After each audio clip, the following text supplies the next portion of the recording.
in an interview that he wanted to kill all Zionist people and had been planning the attack for over a year and would do it again if he could.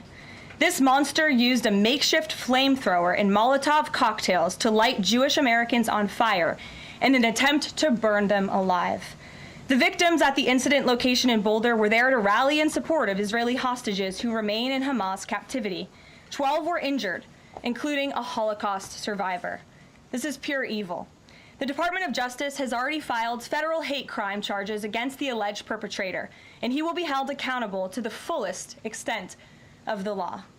This tragedy is a sobering reminder of the consequences of the Biden administration's failed policies. According to the Department of Homeland Security, the Boulder suspect is an Egyptian national who was in the United States illegally. He entered the U.S. during the Biden administration in August 2022 on a B-2 visa until it expired. Upon the visa expiration, he overstayed, filed an asylum claim, and was given a work authorization by the Biden administration.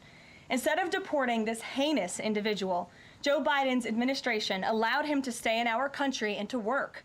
President Trump sounded the alarm over these reckless Biden policies for years because this is the predictable result of letting anti-American radicals and illegal immigrants pour into our country.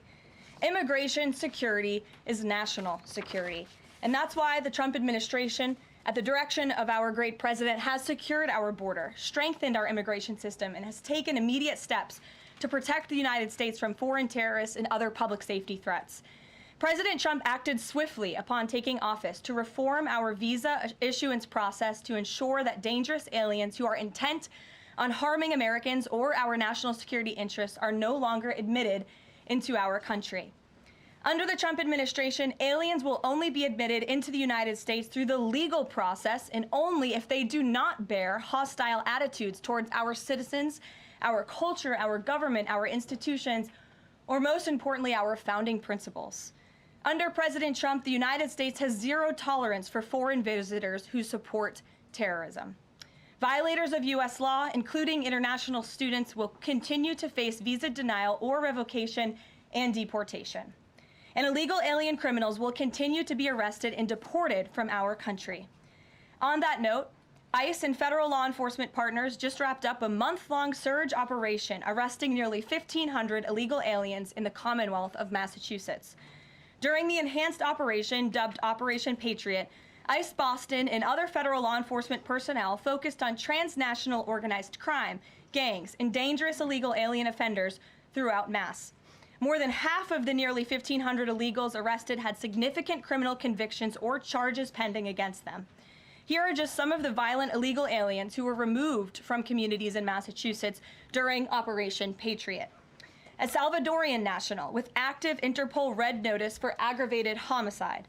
A Guatemalan national and registered sex offender who had pending criminal charges in Boston for 5 counts of indecent assault and battery on a person 14 or over.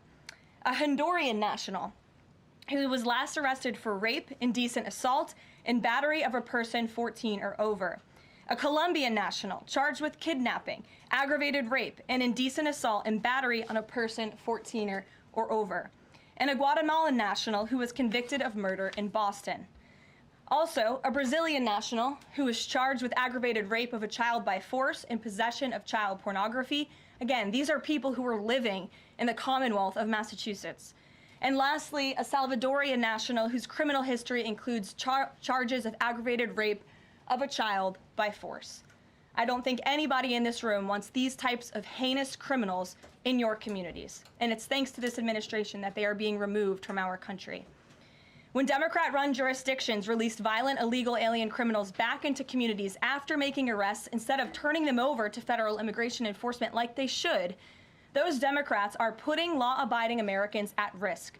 And these insane policies force law enforcement officials to make much more difficult arrests that put their lives, our law enforcement lives, in jeopardy. President Trump is incredibly grateful for our heroic officers on the front lines getting these violent illegal alien invaders out of our communities. Law and order is back in America under President Trump. And on that same note, there are new crime statistics that show crime is plummeting. In fact, Politico summed it up like this. Murder rates are tumbling across the U.S. in 2025. Homicide stats are down at least 20% over last year, and we could be on course for the lowest number on record. With President Trump in charge, the days of criminals being put over victims are over. On the topic of immigration, the Washington Post just ran one of the most ridiculous headlines ever, even by their standards. And on my very first briefing, several months ago, I said I would hold anyone accountable in this room.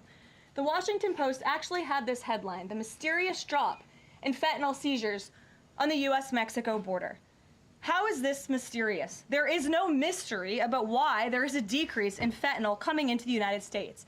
This administration's strong border policies are the reason there has been a decrease in fentanyl trafficking. His strengthened relationship with Mexican President Sheinbaum and all of the measures he has been taking to deter illegal human and drug trafficking at our United States southern border is the reason for plummeting fentanyl seizures at the U.S. border. There is nothing mysterious about that, and we'd like to see the Washington Post update their headline accordingly. This is clearly trying to intentionally manipulate the minds of the Americans, and I think the American people understand why there's been a fentanyl drop. And our office responded to this inquiry. We provided a whole host of the reasons that fentanyl seizures at the southern border have dropped, and the Washington Post refused to run them, and that's despicable. In other news, positive economic reports continue to flood in. Inflation dropped to 2.1% in April. Personal income increased 0.8% in April. So inflation is down and wages are up. That's almost triple the expectations and against the doubts of nearly everyone in this room. And we also saw the largest monthly decline in the trade deficit on record as a result of President Trump's very powerful tariffs. Lastly, the price of eggs has dropped more than 61% since President Trump took office in January. I remember my very first briefing, I was asked about the cost of eggs. The reporter tried to insinuate it was this administration's fault, even though he had only been here for a few days or weeks. It was a result of the previous administration's terrible policies, and in record time, this president has fixed that problem that he inherited from Joe Biden, and now egg prices have dropped 61% since this president took office. There's a lot of good news, and I'm sure you have a lot of questions, so let's get to them. We have just the news in our new media seat today. Amanda Head, thank you for being with us. Why don't you kick us off? Sure, thank you so much. There is a disturbing trend of anti-Semitism turning into terrorism. Of course, the Boulder, Colorado instance that you just mentioned, the 2 Israeli embassy staffers who were murdered, Pennsylvania governor's mansion with the Jewish governor inside getting set on fire. Does the president consider this domestic terrorism? And as such, are there official alerts to law enforcement, BOLOs, task forces, things like that? The president has made it very clear, as he said in his statement yesterday, that yes, these anti-Semitic acts of violence are do qualify as terrorism, and he does not want to see terrorism or violence of any form taking place in the United States of America. And as for specifically anti-Semitic terrorism and anti-Semitic acts of violence and those that are targeting Jewish Americans, this administration has done more to combat that violence than any administration in history. And one incident is one too many, and I think, frankly, that's something the previous administration was not willing to say. This president will stand up for Americans of all religions, of all faiths, of all creeds, and we will continue to look at policy measures and actions that we can take in addition to the actions that have already been taken to curb this anti-Semitic violence. And to Jewish Americans at home, across the country, this president has your back. And then on another issue, back in February, Secretary Kennedy created a commission to re-examine the childhood vaccine schedule. But there are still states outstanding like California, Connecticut, Maine that are not allowing any religious exemptions for kids, not only to go to school, but to participate in sports and extracurricular activities. Would the president want to see religious exemptions allowed across all 50 states? And how do you enforce that, especially with states like California that are already defying the president on the men and women's sports issue? Generally speaking, I know the president supports religious exemptions for families when it comes to vaccinations. As for the instances in those specific states, I'll have the administration and the White House look into it and see what executive action, if any, we can take on that front. Thank you. Kelly. Good afternoon. We're now in hurricane season, and obviously there is great concern every year about the potential for that. Can you speak to how the president is planning to have the level of support should it be needed? to be as it has been with a reduction in the workforce? And is he still comfortable with Administrator Richardson, who had talked, whether joking or not, about not being aware of a hurricane season for this country?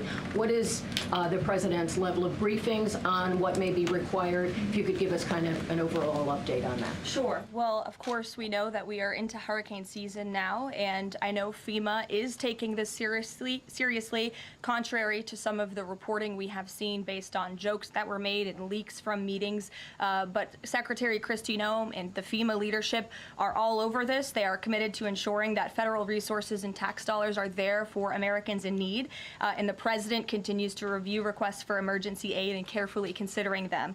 However, this president has made it clear we're not going to enable states to make bad decisions with federal tax dollars and then have the federal government later have to bail these states out. We want to see states be responsible with their tax dollars to do as much as they possibly can, and then the president will deeply and thoughtfully consider any requests for federal aid that come to his desk. And I think some of the media reporting we've seen on this is frankly sloppy and irresponsible.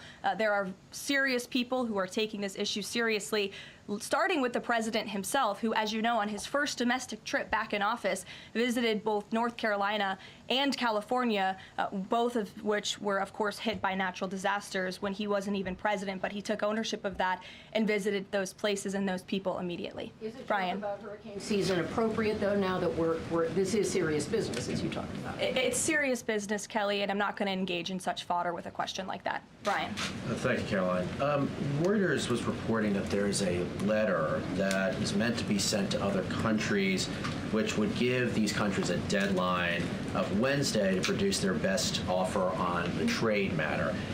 Why does the administration feel the need to send this letter? And I have one more follow-up on trade. Sure, I can confirm the merits and the content of the letter. USTR sent this letter to all of our trading partners just to give them a friendly reminder that the deadline is coming up. And they are in talks. Ambassador Greer, Secretary Besson, Secretary Lutnick are in talks with many of our key trading partners around the globe. As you know, Brian, I know the Wall Street Journal has covered this quite heavily.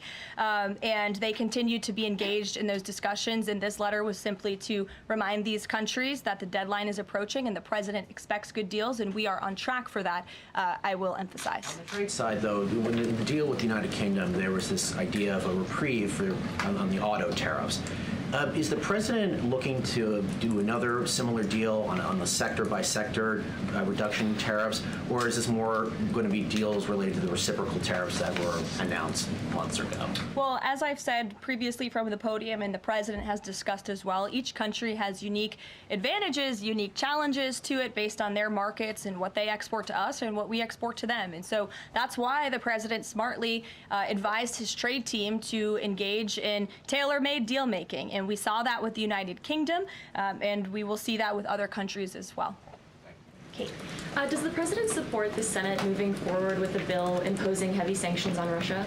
Look, the president has spoken about his position on sanctions on Russia. He has smartly kept this as a tool in his toolbox if necessary, but I think the Senate and everyone on Capitol Hill respects the president is the commander-in-chief for a reason.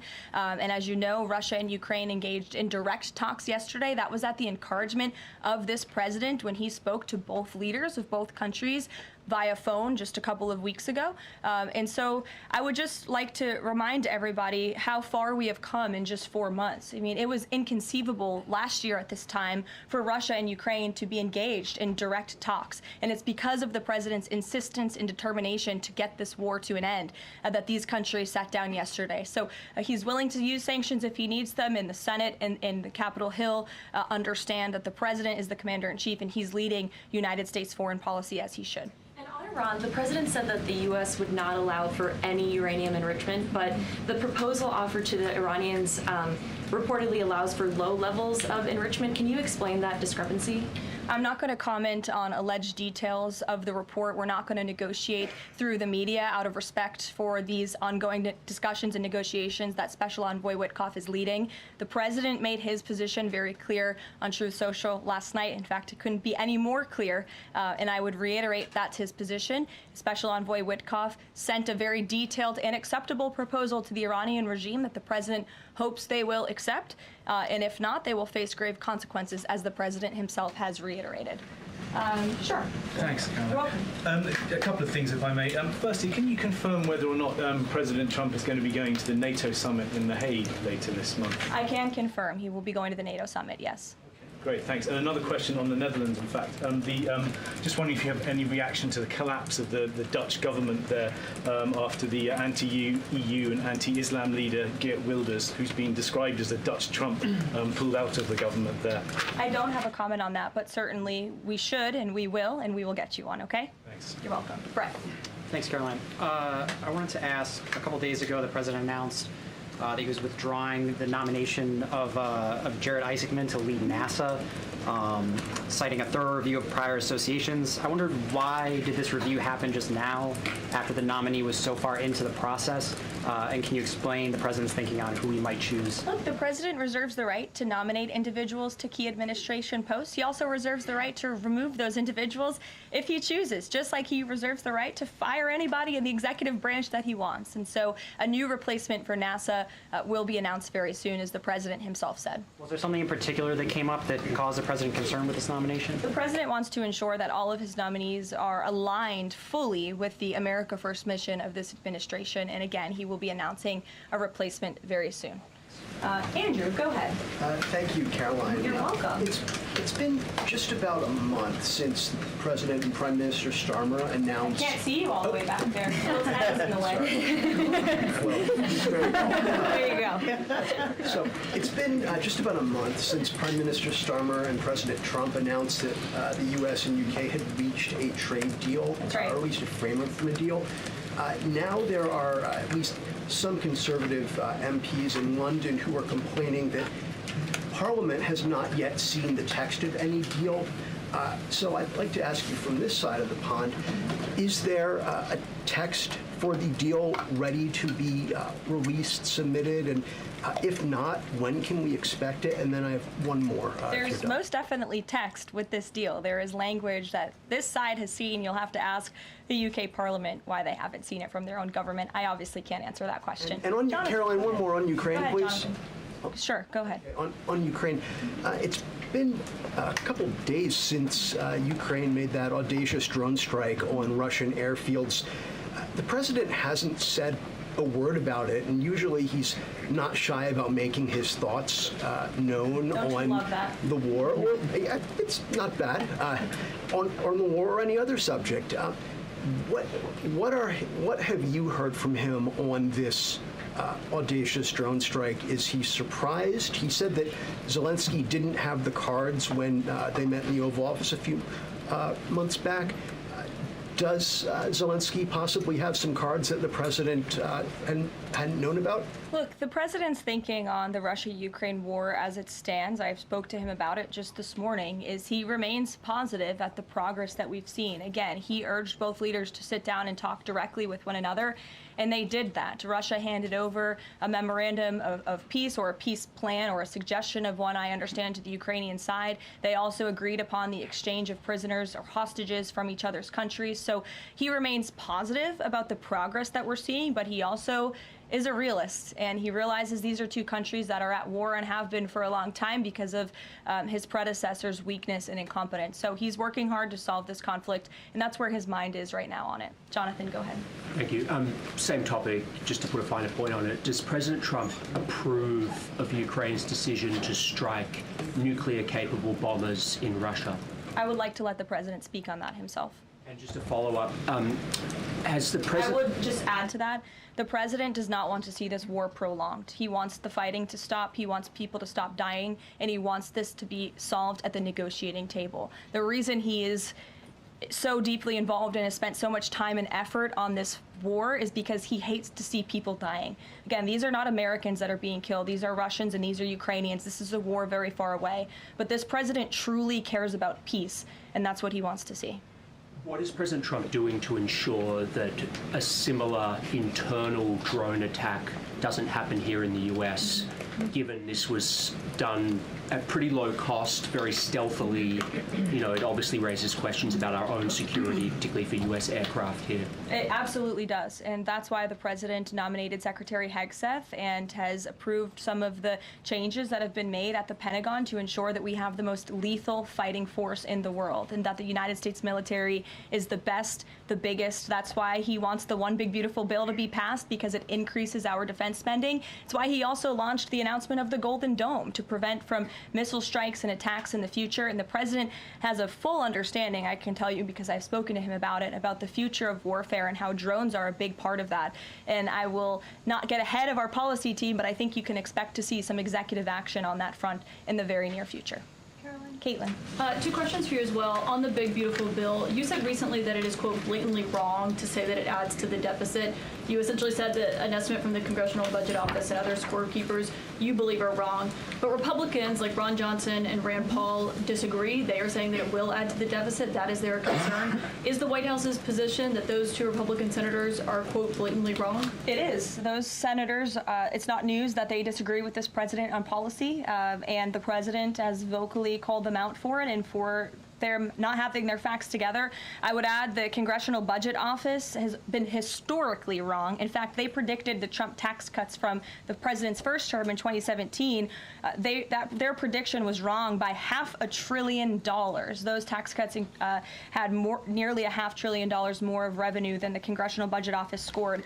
And I would also point out, I don't think many people know this, there hasn't been a single staffer in the entire Congressional Budget Office that has contributed to a Republican since the year 2000. But guess what? There have been many staffers within the Congressional Budget Office who have contributed to Democrat candidates and politicians every single cycle since. So unfortunately, this is an institution in our country that has become partisan and political, and we are very confident in our own economic analyses of this bill. There is $1.6 trillion in savings, and our Office of Management and Budget Director, Russ Vought, is a fiscal hawk. He is well known in this city for being a well-respected fiscal hawk. He has tools at his disposal to produce even more savings. And as you know, the White House will be sending our rescissions package to Capitol Hill today.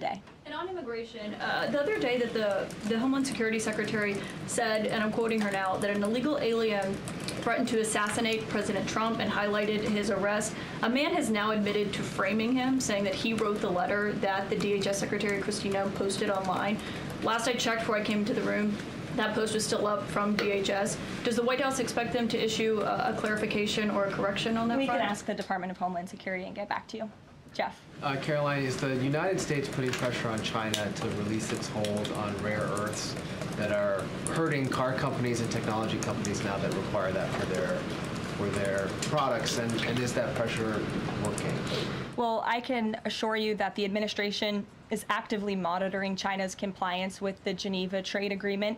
I know the United States, on our end, we have complied with the terms that we set, and our administration officials continue to be engaged in correspondence with their Chinese counterparts. And as you all know, and I know there's a lot of interest in it, there will be a leader-to-leader talk very soon. And when that happens, as always, we will let you know. Also in Asia, does the White House have a reaction to the results of the election in South Korea? Yes, we do. In fact, let me find it here for you. It should be somewhere in here. Thank you. We do not, but I will get you on, Jeff. Go ahead. Thanks, Caroline. 2 questions on trade. Is this letter that was sent to trading partners a sign that the president isn't satisfied with the pace of these negotiations? Is he trying to light a fire under these talks now?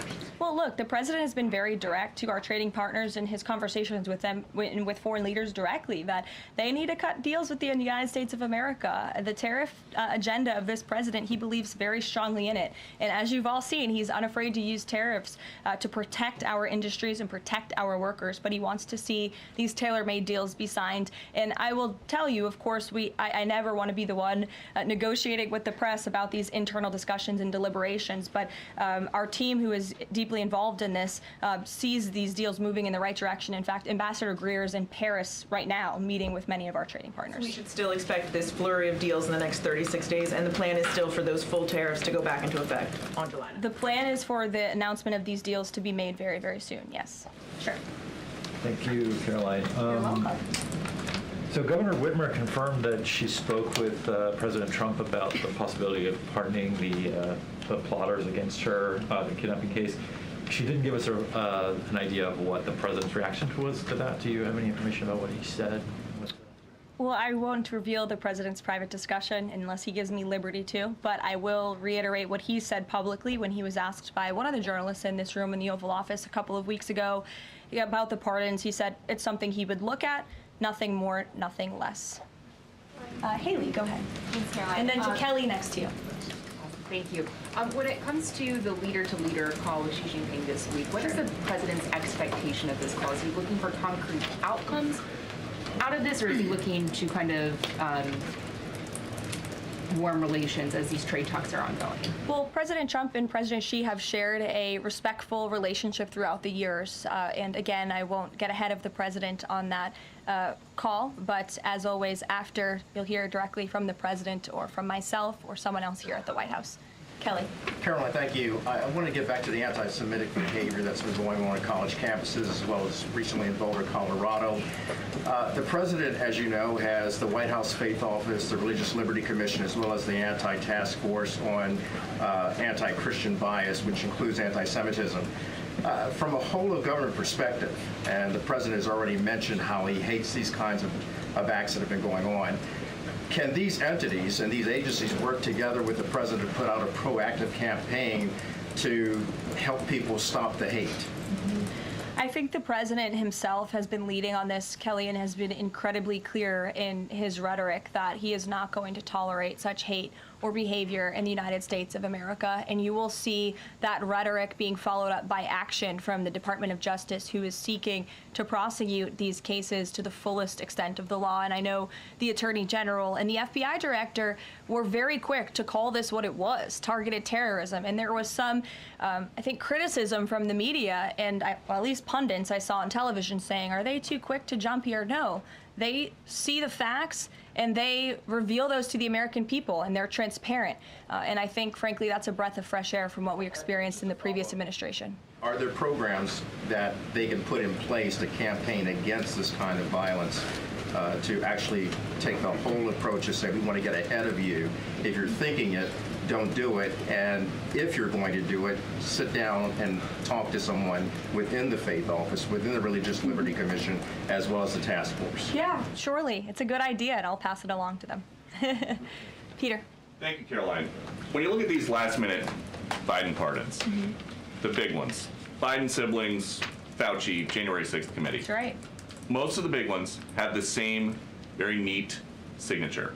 We would expect that probably to be the auto pen. There is one that looks different. It looks authentic. In fact, if you look at the last name, it almost looks like the president was having a hard time spelling his last name there.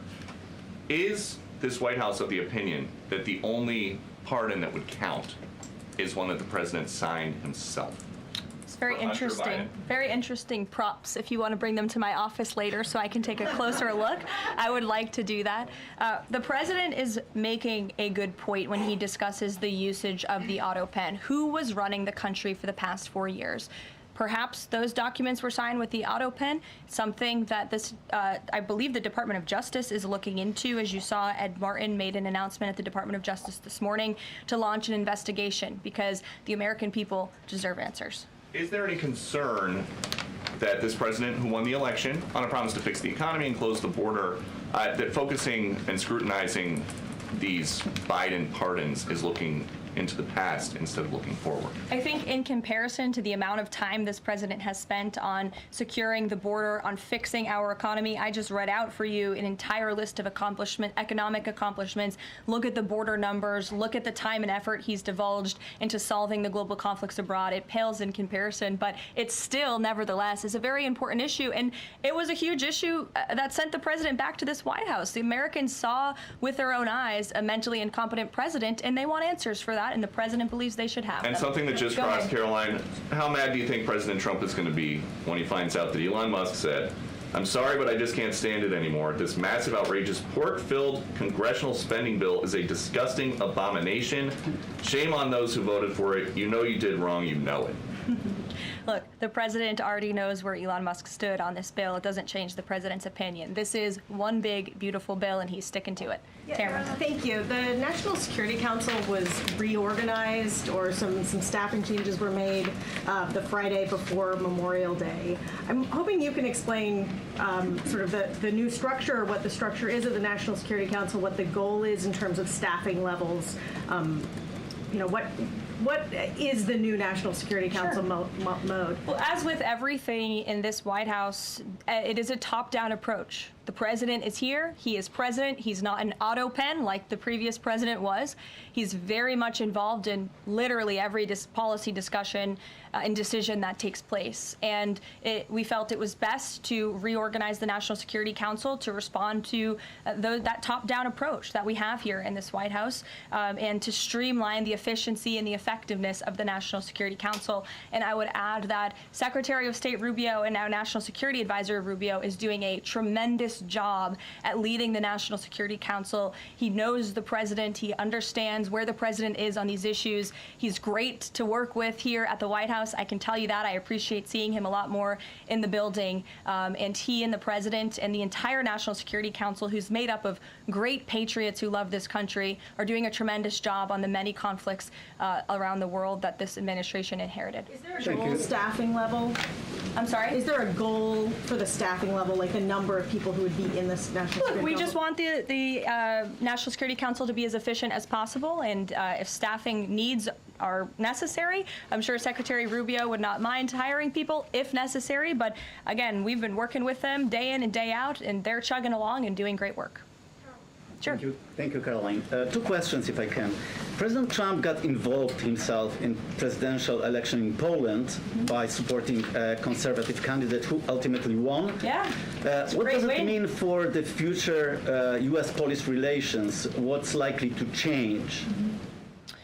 Well, I believe the president is obviously pleased to see the result of the Polish elections. He met with Karol Nawrocki, if I'm pronouncing that correctly. Yes, Nawrocki.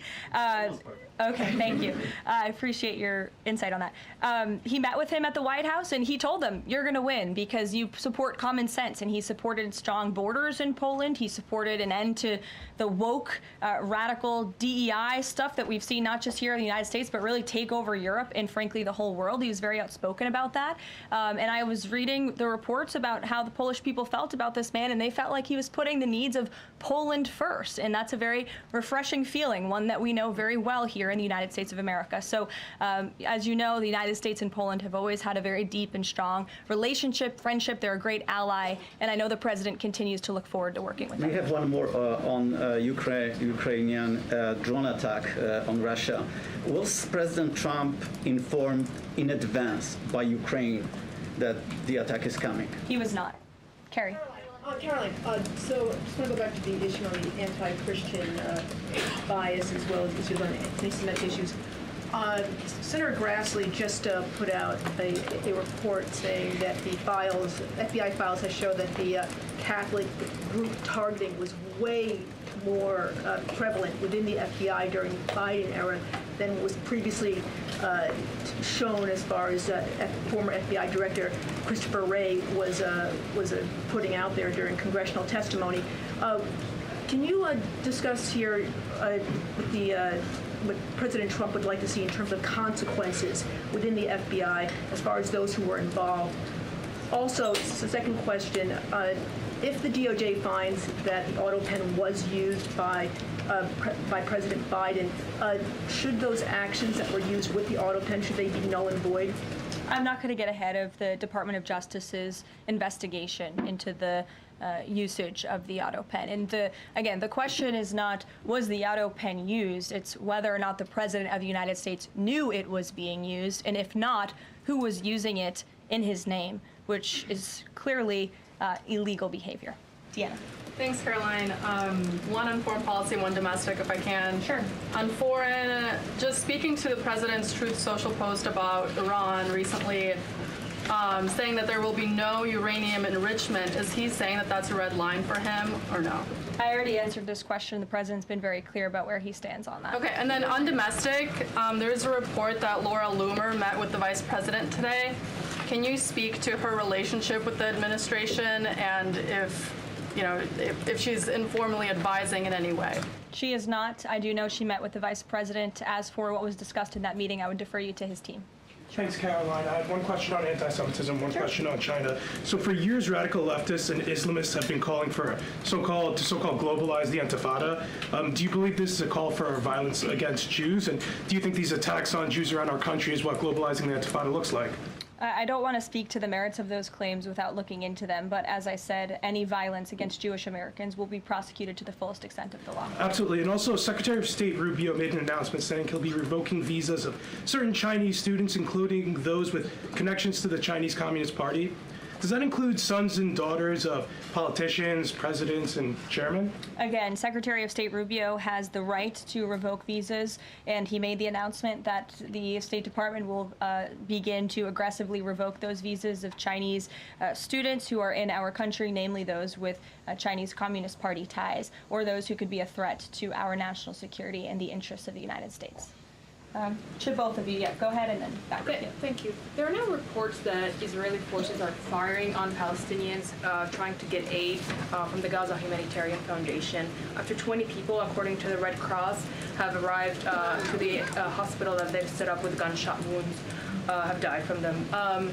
Is this administration aware of these? And I mean, what is being done to address this situation? The administration is aware of those reports, and we are currently looking into the veracity of them because, unfortunately, unlike some in the media, we don't take the word of Hamas with total truth. We like to look into it when they speak, unlike the BBC, who had multiple headlines. They wrote, Israeli tank kills 26, Israeli tank kills 21, Israeli gunfire kills 31, Red Cross says 21 people were killed in an aid incident, and then, oh wait, they had to correct and take down their entire story, saying we reviewed the footage and couldn't find any evidence of anything. Oh. Okay, so we're going to look into reports before we confirm them from this podium or before we take action, and I suggest that journalists who actually care about truth do the same to reduce the amount of misinformation that's going around the globe on this front. John. About the change in the leadership of the organization, what does that mean going forward, and why so early on is this happening? What organization? The Gaza Humanitarian Foundation. Well, look, this was a creative idea that the president called for to get aid into the region. These people were desperate and starving, and the president didn't like seeing imagery of that, and he wanted to ensure that aid was brought in with the approval of Israel for understandable reasons. We will never forget the brutal attack on October 7th. And again, this is something that the previous administration was unwilling to put the time and effort into doing. John. Thanks a lot, Caroline. I want to bring it back to the way you began your briefing, talking about the president's mass deportation program and his priorities. 40% of crop farm workers in the U.S. are undocumented, and that's according to the Agriculture Department. Do they have a carve-out in terms of the president's mass deportation program? The president and the Trump administration have been very clear. If you are in the country illegally, you are subject to deportation. Is there any concern that, given that large number, if that number is correct, 40% of crop farm workers being undocumented, that could impact the food supply here in America if those individuals that obviously help pick crops all across the country are deported en masse?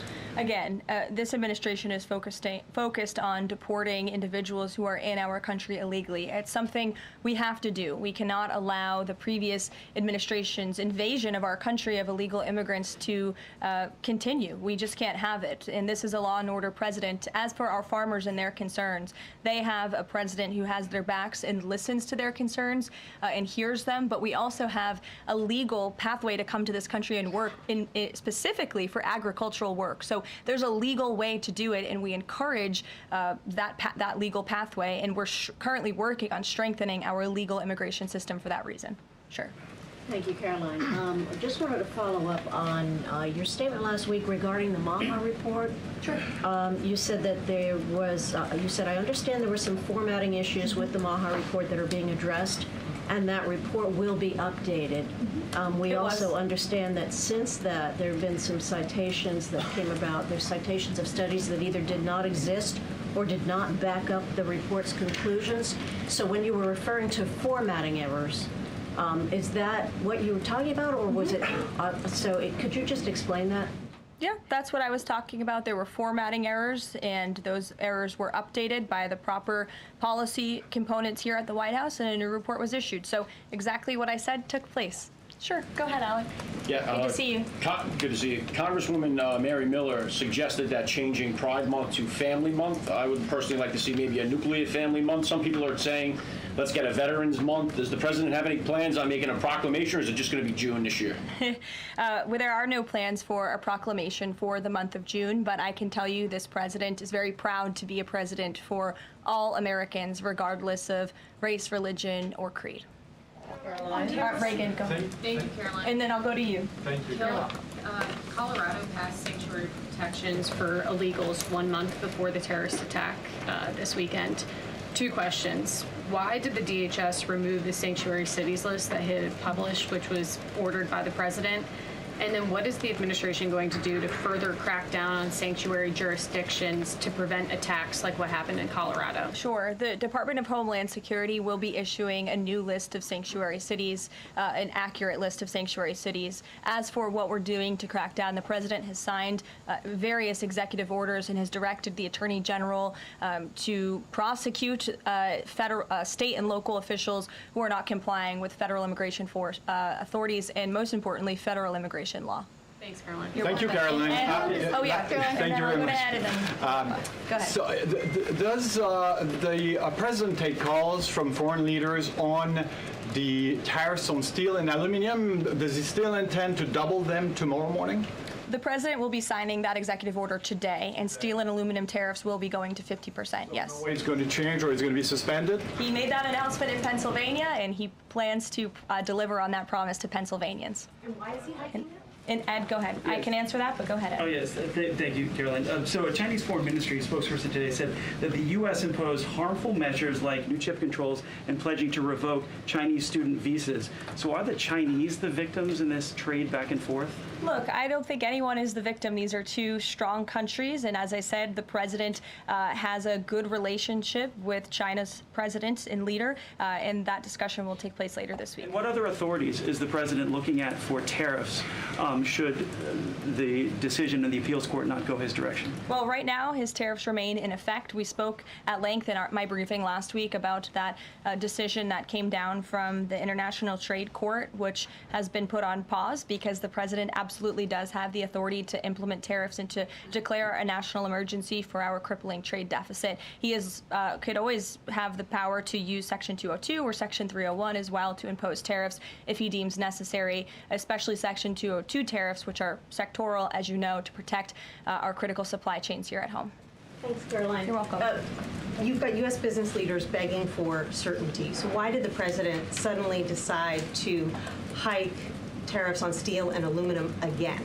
You also have U.S. business leaders begging to meet with this president and begging to come to the White House to talk to him because they know that he is a negotiator in chief, that he's making good deals on behalf of the American worker and the steel worker, in particular when it comes to the steel and aluminum tariffs, which he discussed in his speech at length at Pennsylvania and the need for them. And I would just add, I was at that speech on Friday with the president, and there were 2,000 steel workers and their families in the room, many of them wearing their hard hats. I spoke to one backstage who said this is the greatest thing that has happened for that community in Pittsburgh, Pennsylvania in 60 years, because this is a president who doesn't just talk the talk, he walks the walk too, and he's delivering on his promises to bolster our steel and aluminum industries in this country and to protect those jobs. If not for this president, that steel plant in Pittsburgh, Pennsylvania would have closed. Those jobs would have been lost, and the president saved that company, he saved those jobs, and he's saving that community, and that's the intention of the steel tariffs, which he will sign later this afternoon. Thank you very much, everyone. We'll see you later. Thank you. Friday for She, do we think?